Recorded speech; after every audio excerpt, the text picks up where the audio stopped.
Okay, hello everyone. My name is Guten Chad. I stream a lot of Marvel Snap. I play a lot of Ladder. And today I'm gonna be talking about the concept of ramp. How to ramp in Marvel Snap. We are basically talking about ramp decks. And I'm gonna go through basics of what ramp is and how to play it. So, what really is ramp? What's the point of ramp? You can find the concept of ramp in multiple card games. It basically means this: you give up, quote unquote, give up, or play less power. That's a more accurate description of the early game. Your early game turns 1, 2, and 3 are basically weaker than usual, or their setup is weaker than usual, and you sacrifice that, quote unquote, to play strong turns after you ramp, after you use a card that allows you to play bigger cards earlier. So on turns 4, 5, and 6, you want to play big cards with high impact on the game. That is a very basic definition of ramp in Snap. Very basic, very not elaborate. And the point of me not elaborating is just going into it, explaining how it works, how the cards of ramp works, and from that you can understand the point of what it's supposed to do. So, in the game right now there are mainly 3 cards that are ramp cards. What are these cards? Well, we have Electro,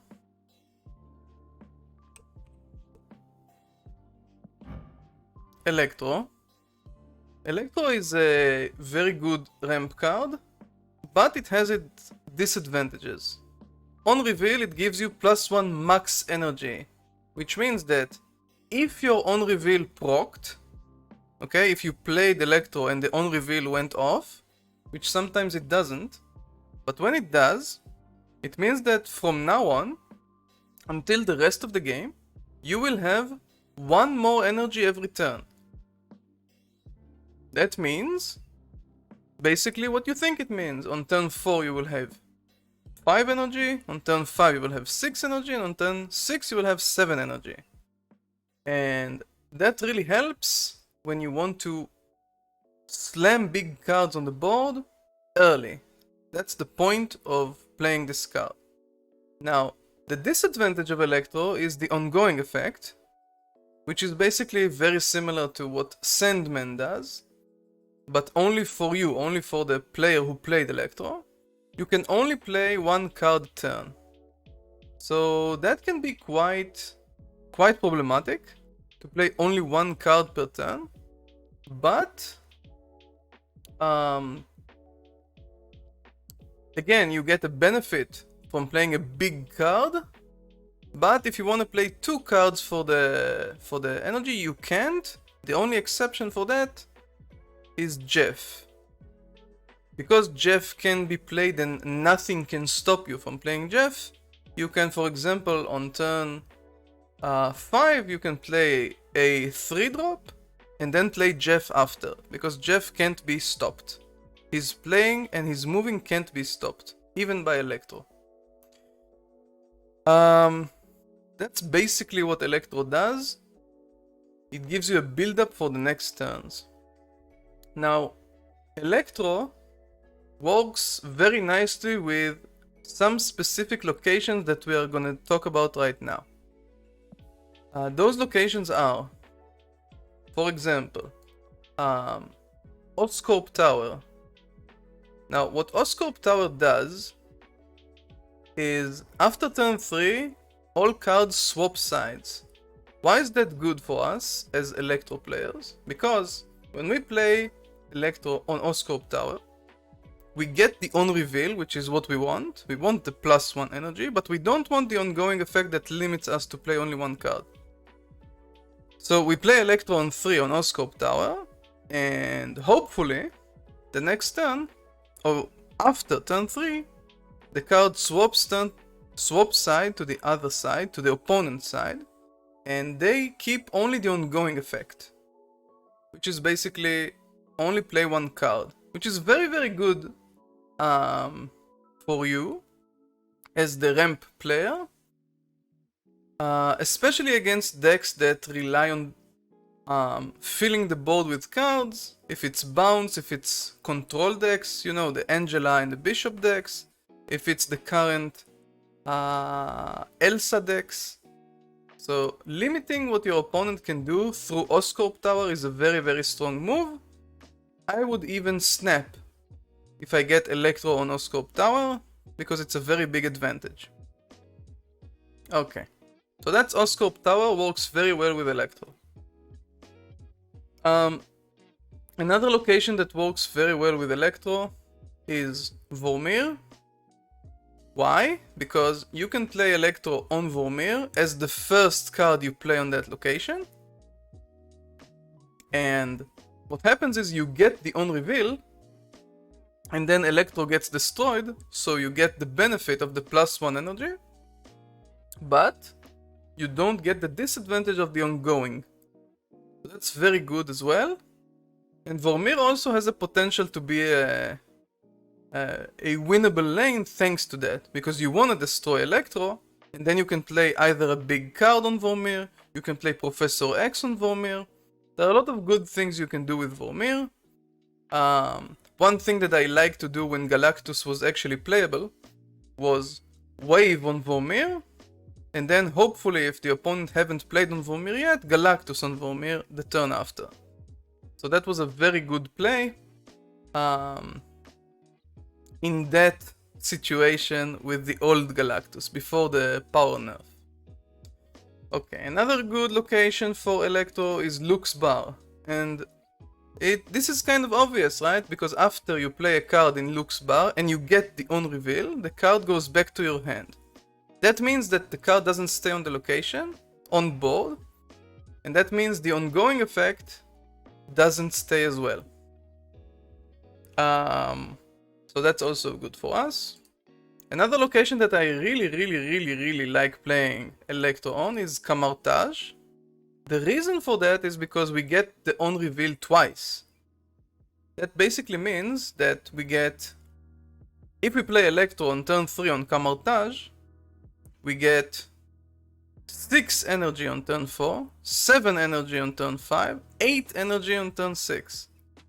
So that puts us in a very good advantage towards the late game, the mid and the late game. So these are locations that are really good for Electro. Some of them are snappable. It's the issue with snapping in this game is you can't really snap on every advantage you have. Like, let's say I have one more power in a location, that's not really worth a snap. But a guaranteed location win is a snap. A very big advantage in a location thanks to RNG, thanks to, let's say, X-Mansion, or thanks to Sakar, stuff like that, is a snap. That's worth a snap. It's very hard. Like, I think one of the more complicated issues in this game is when to snap, and that's why I'm very careful with what I say about when to snap with these kind of decks. Okay, so we talked about Camartage, we talked about Electro. Basically, I think Electro is a very simple and straightforward card. You get a plus and you get a minus. By the way, this ongoing effect, which is a disadvantage, isn't really that awful, because if you look at the deck that I've been running, if you look at this ramp deck, you will see that overall we have a lot of cards that benefit from Electro. We have Devil Dino, which is obviously a lot of power. We have Professor X to get like surprise lockdowns. We have Orca, which is a lot of power. We have Doctor Doom, which is a lot of power. We have Eliath for a finisher, and we have Vision, which is a very flexible card. So for this deck, even if we get Electro on a unimpressive location, we can still have a very decent game and win. Okay, so that's Electro. Now let's move on to Wave. Okay, so Wave is a very known card in Snap, very played. No, frequently played card. Not only in Ramp. I think also High Evo plays Wave. Basically what Wave does, and this is very important, and I will repeat this twice. Wave only allows you to play cards that cost 4. When the on reveal from Wave, let me rephrase that. The on reveal from Wave guarantees that all cards will cost 4. What does that mean? That means that if there's, for example, Elysium, okay, on the location Elysium, that reduces cards by 1, and you play Wave, all cards will still cost 4, even though Elysium is a location and theoretically should reduce the cost to 3, right? No. And that's why one of the misplays that you can do, and I still sometimes forget it and do it, is play Wave on turn 2 with Elysium. And what ends up happening is that all of the cards in my hand are costing 4 on the next turn, but I only have 3 energy. So basically I can't play anything, and usually also my opponent can't play anything. So you really need to remember that Wave makes all cards cost 4, almost, not always, but as a general concept. Even with Elysium, how can you still play Wave on 2 and play a card after that with locations like the Superflow? Because the Superflow gives you plus 1 energy. So if you still have 4 energy, at turn 3, you can still play a 4 cost card, even though. So it's more about the energy, it's less about the cost of cards. Wave works very well with the new card Mobius. Where are you, Mobius? Yeah, Wave works really well with Mobius. The reason for that... Thank you for the follow.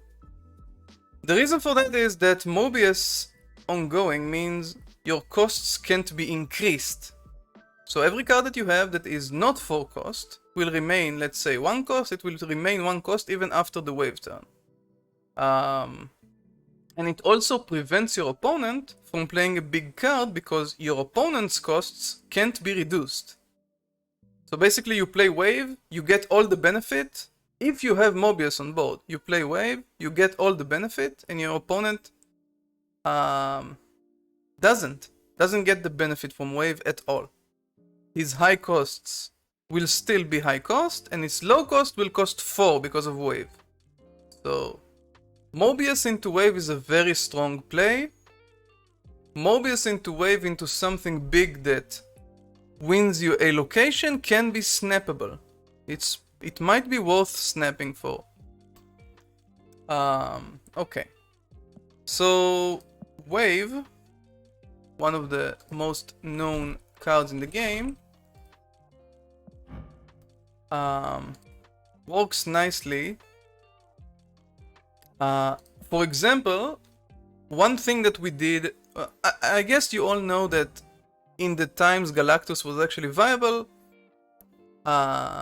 Galactus player would play Wave on a location and would Galactus on one of the 2 other locations, and a lot of the time it was like a mind game.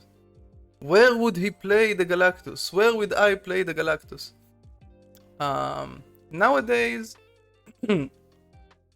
because Galactus was nerfed so hard, the cards that we would like to play after Wave are kind of different. We would like to play Doctor Doom. after Wave, because Doom puts a lot of power on the board. Basically adds 15 power on the board in a normal general game. We would like to play Professor X and surprise our opponent and lock a location. Let's say we started the game, we played Nebula, okay, and then we played Mobius, and then we played Wave, all on the same location. Just an example, it happens. We can, instead of playing a big card somewhere else, we can on that same location play Professor X, lock that location, and what that means is there's a high chance that we're gonna win that location because Nebula is gonna keep scaling and getting +2 because that location is locked. And we are free to play big cards in the other locations. We can play Dino, we can play Vision, we can basically build our advantage in other locations as well. And what makes Ramp viable and playable right now is Alioth. The issue with Alioth is that it basically makes a finisher that actually guarantees a win depends on your gameplay. I don't think that Ramp would be that good without Alioth. I don't think it would be that impressive without Alioth. But with Alioth, it's very, very possible. Very winnable with Alioth. The issue is that you need to understand what's going on in the game and play accordingly. And sometimes you don't finish with Alioth. Sometimes you win the game with Orca on a very good location for Orca. Sometimes you win the game with Doom, with just making sure that all of your locations are winning, so it's very hard for the opponent to play the end game cards and still win. But overall, Alioth is really what boosts Ramp to a very strong and winning archetype. Okay, now let's talk about a card that is less popular in Ramp, then recently got buffed, and that is our friend Psylocke. Okay, so Psylocke is a bit different from the other cards and a bit weaker. The effect that Psylocke has is a bit weaker. Why? Because if we compare Psylocke to Electro, what Psylocke does, on reveal, next turn you get +1 energy. So this only gives you +1 energy on the next turn, and that's it. For example, we played this on turn 2, you have 4 energy on turn 3, but then you get to turn 4 and you have 4 energy. So you ramp only for 1 turn forward. So that's kinda weak compared to Electro, that basically guarantees that you always have +1 energy every turn after the on reveal. So that's one reason Psylocke is less popular. And if you compare Psylocke to Wave, again, the advantage that Wave gives you, Wave basically allows you to play a 6 cost on turn 4. You play Wave on 3, you play a 6 cost on 4. So that's a really good move. But Psylocke can't do that. Psylocke only gives you like a closer card. For example, you play Psylocke on 3 to play Professor on 4, right? Or Dino on 4, because you get +1 energy. But that is a very weak play compared to the other ramp cards. It might be better to include Psylocke these days, instead of something like Daredevil, for example, that I currently run, and I might change later. But overall, Psylocke is still the weakest ramp card in the game. At least, I wouldn't say the weakest ramp card in the game. Maybe a better description is, it's just weaker than Electro and Wave. It can still work in certain places. For example, if you're trying to build early tempo and then Psylocke into Professor. For example, you've probably seen a lot of Thanos decks doing that. Building strong early tempo with the stones, and then either playing Time Stone or playing Psylocke to guarantee a Professor X on turn 4. So that's a really nice play, but that's for decks that have early tempo, early power, and those stones give you power with Thanos. That does not happen with a classic ramp deck. Okay. Let's move on. Okay. Good general locations for the ramp concept are locations that support strong one card locations. So negative zone, for example, that gives -3 to all cards played, basically supports a one strong card other than a lot of small cards, because what happens is they all get -3, so that's obvious. More locations like that are good for us are locations that draw cards. For example, we have Olympia. Olympia draws 2 cards, and why is that good for us? Someone can say, hey, that's not so good because we get 2 cards but the opponent gets 2 cards. So that's true, but we really need to draw cards in this deck. The whole point, the whole issue with ramp, and the whole concept of ramp is drawing your ramp, drawing Electro and Wave. So, and also having diversity in how you finish the game. Sometimes you want to finish with Doom, with specific locations. Sometimes you want to finish with Elias. Sometimes you want to finish with Orca. It really depends on what's happening in the game and the locations. So drawing 2 cards from your deck usually is a bigger advantage for you as the ramp player against the other deck. Not always, of course, but still, drawing cards from this deck is very, very good. We only have one card that actively draws cards, which is Crystal. But Crystal, the problem with Crystal, it costs 3. And basically means you need to play either Crystal or your ramp cards, usually. Which is really bad. I rather always play my ramp cards over anything. And it's basically too late to draw a card on turn 3 with a card that you play. It's also a very weak play. Very slow and very weak play. So Olympia, for example, is a very good location for ramp decks.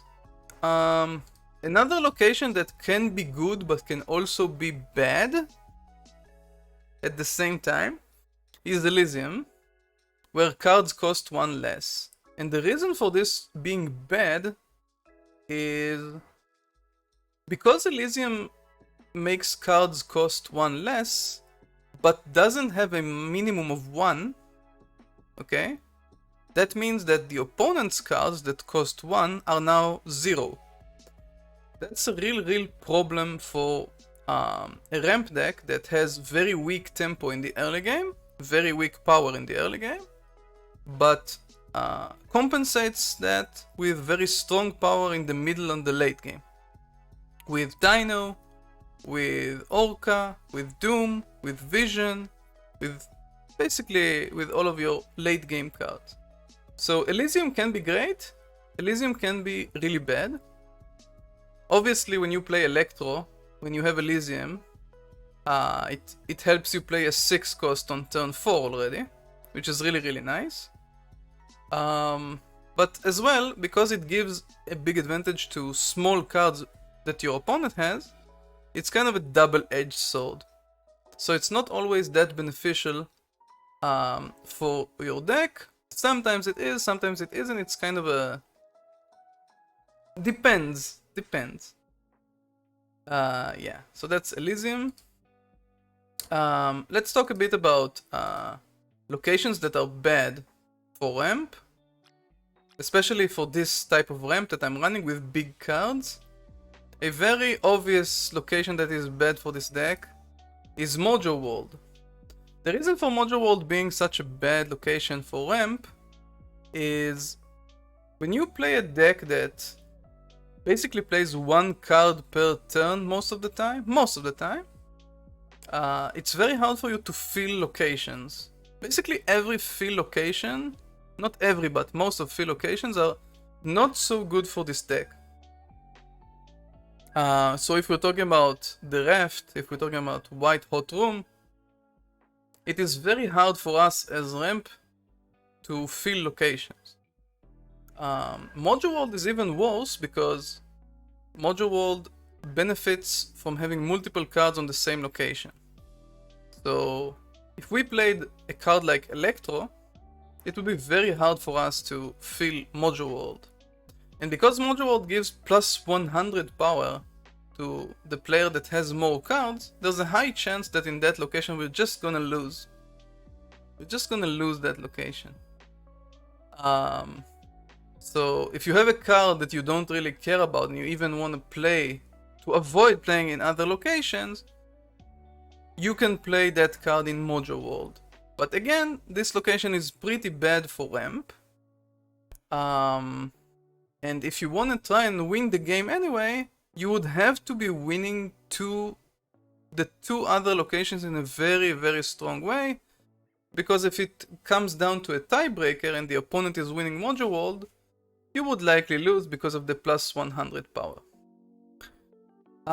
So that's Mojo World. Very bad location for ramp.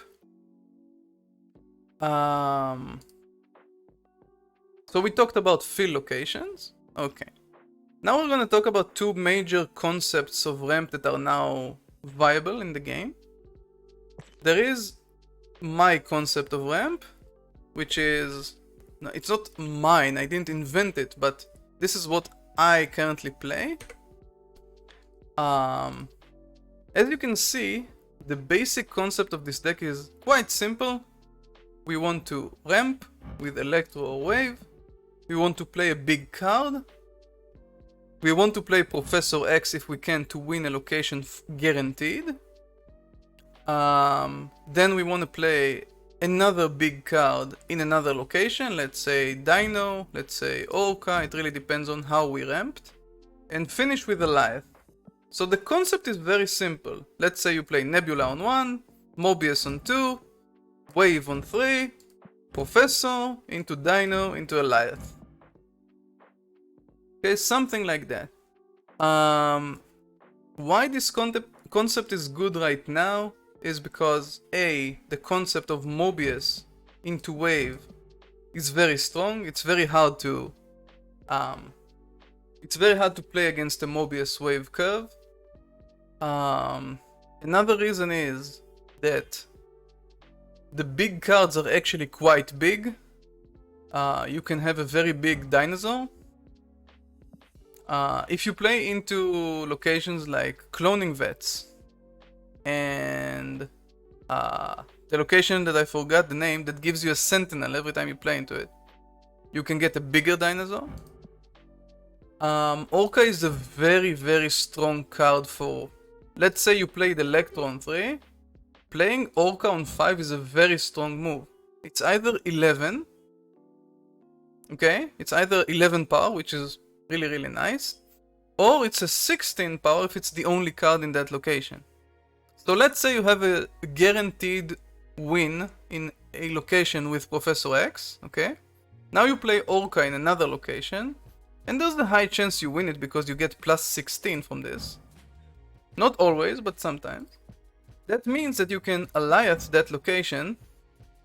You basically get no extra power because Orca is 6, 11 plus 5. It's still the same power, but thanks to Goliath, you win that location guaranteed as well. Now, it's not always 100% guaranteed because there's a lot of vision, the card vision in the meta, so someone can, instead of playing a card there, can move Vision into there, can move Jeff into there, can move Nightcrawler into there, and that way counter the Alioth play. But in general, that's the concept. And that is a very strong concept, especially when we're talking about a meta that has a lot of bounce, a lot of control concept. Not control, but Angela, Bishop, Elsa kind of decks. These are basically very good ways to counter that meta with the ramp. So this is my concept that I like to run for ramp. There is another concept of ramp that runs Black Panther and Odin and Arnim Zola and Iron Lad. So I don't have Iron Lad, I don't have the card. But besides that, what I don't like about this concept is two things. The first thing is Black Panther into Zola, into Arnim Zola, is a very, very telegraphed play. Like, the opponent will expect you to Zola the Black Panther. Yes, it's a very strong move, but it's a very telegraphed move as well. And there are many ways to counter it, many ways to stop it, many ways to play around it, many ways to win against it. And because it's so telegraphed that you're gonna do that, it makes it kinda, I don't know, kinda clunky. It's still a good play. I'm not gonna say that Black Panther into Arnim Zola is bad. Black Panther into Arnim Zola is great, because you get 16 power in 2 locations. But you're also losing one location, that location that you played Zola on. Another problem that I have with that concept that I don't like is running Odin. And that again has two issues. It is very telegraphed. Let's say you play Doom and now you play Odin, so it's expected that you play Odin on the same location with Doom. It's a strong move, but it's very telegraphed. And the second thing is, sometimes you don't have a good location to play Odin on, and you still are left with a 6 cost, 8 power in your hand that basically has not enough impact on the game. Sometimes you can draw Black Panther, play Black Panther, and not draw the Zola, for example. So I rather have a deck that has less synergy but more power. Okay? Less synergy but more power. So playing Devil Dinosaur can sometimes be stronger than playing Black Panther on that turn. I rather have that. Odin feels greedy to me. Now, I'm not saying that everyone who plays Odin is greedy, but I feel like the concept is too greedy, because we are looking for... Because what happens is, with ramp, you're basically giving up early game, very much so. Like, you play a card like Nebula, a card like Mobius, and a card like Wave or Electro. So your early game is very weak. And then, even after all of that, now you need synergy with your big cards. And what happens if you don't have synergy? You just lose. So it's pretty bad and pretty telegraphed at the same time. So I think the concept of Orca, Dino, Professor X is more flexible. Yeah, that's the word. It's more flexible, and that's why I like it more. You can see that my rank, we got to Infinite yesterday. We are still in a very high rank right now. This will probably decay over time if we don't play. But still, this shows you how good ramp is. And how strong ramp is. Yes. So that is my video about how to ramp. Hope you guys enjoyed it. And I'll see you next time.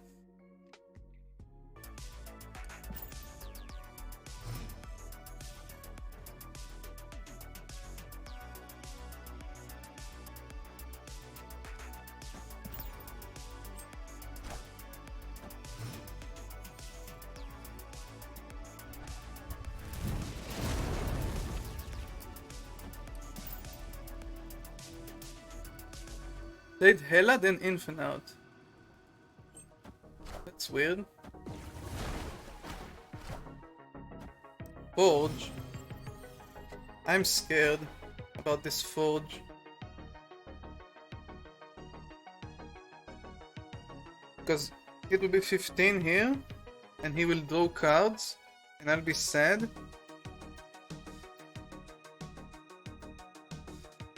I can also Orca here to draw cards.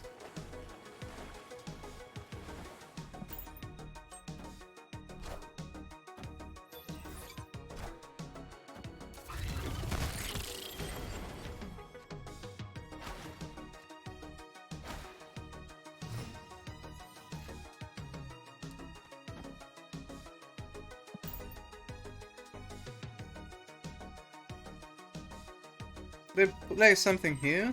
Yep. Classic.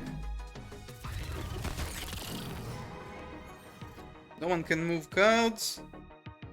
I snap.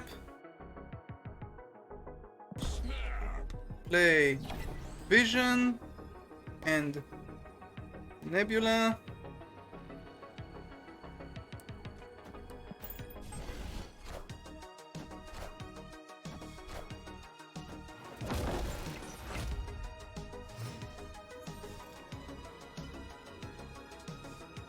Move the Vision, play the Goliath, win the game.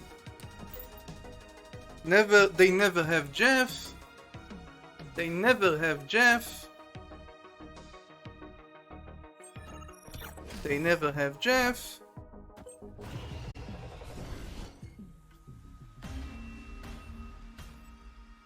Victory. Sing it.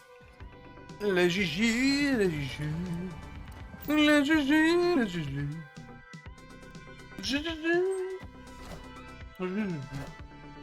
Deadpool, destroy deck.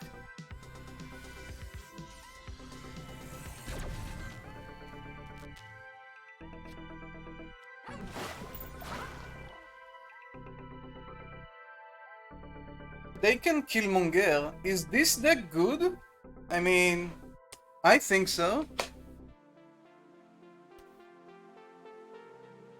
I'm climbing with it so far, so I think it's okay.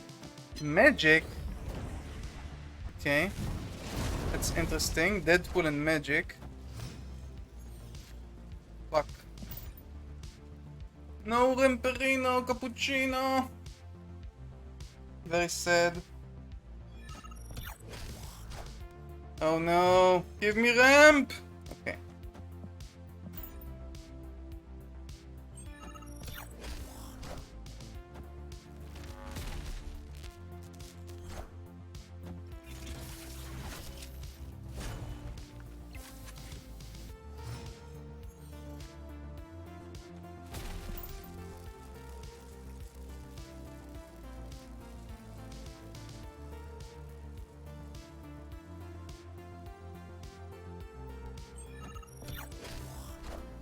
No!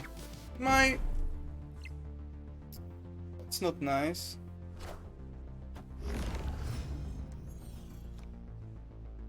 Okay, so now the question is... They might Galactus left. They might. I didn't think about that. Okay, I'll go with your process of thinking.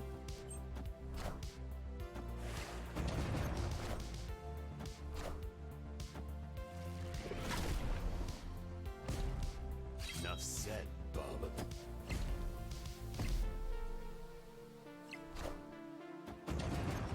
They also might try 50-50 Zola here.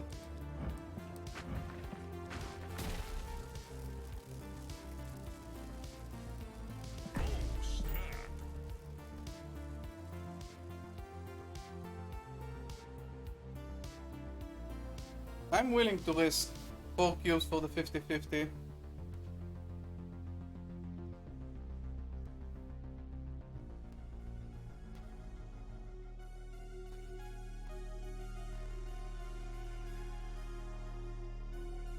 Victory.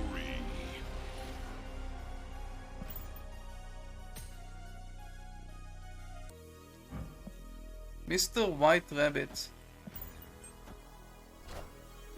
Playing Nova. Interesting.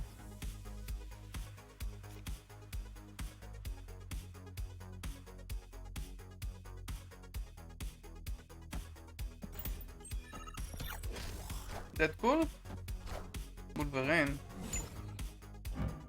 See? That's a really cool Wolverine. Ooh. He's gonna Hulkbuster the Wolverine, I think.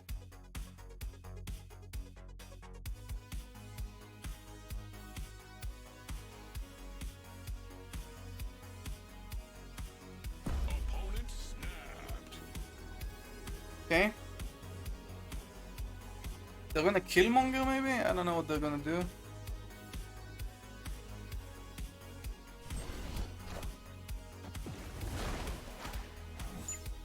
No, don't go there. Hulkbuster? Deadpool? The problem is Wave went here. So they Wave kinda trolled me. That's the problem.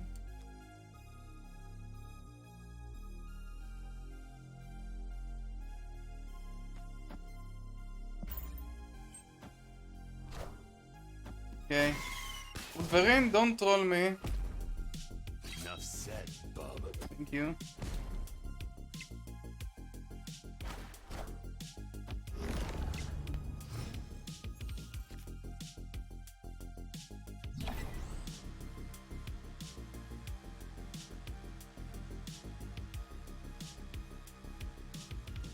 So the question is,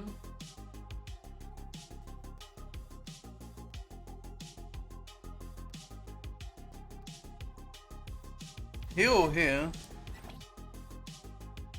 Because they're gonna kill Wolverine again, I guess.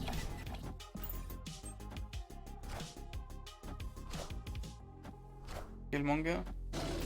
But they didn't.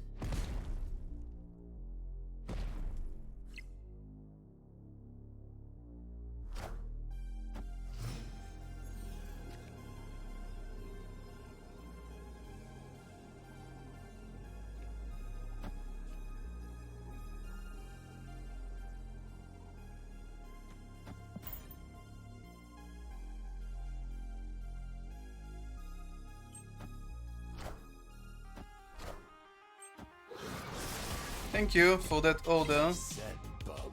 You set my win up. Thank you.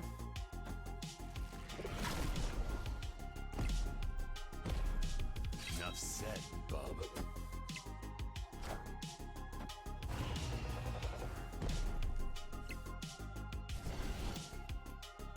Wasn't X-Rite a good play with the Nebula buffs and Jeff? Victory.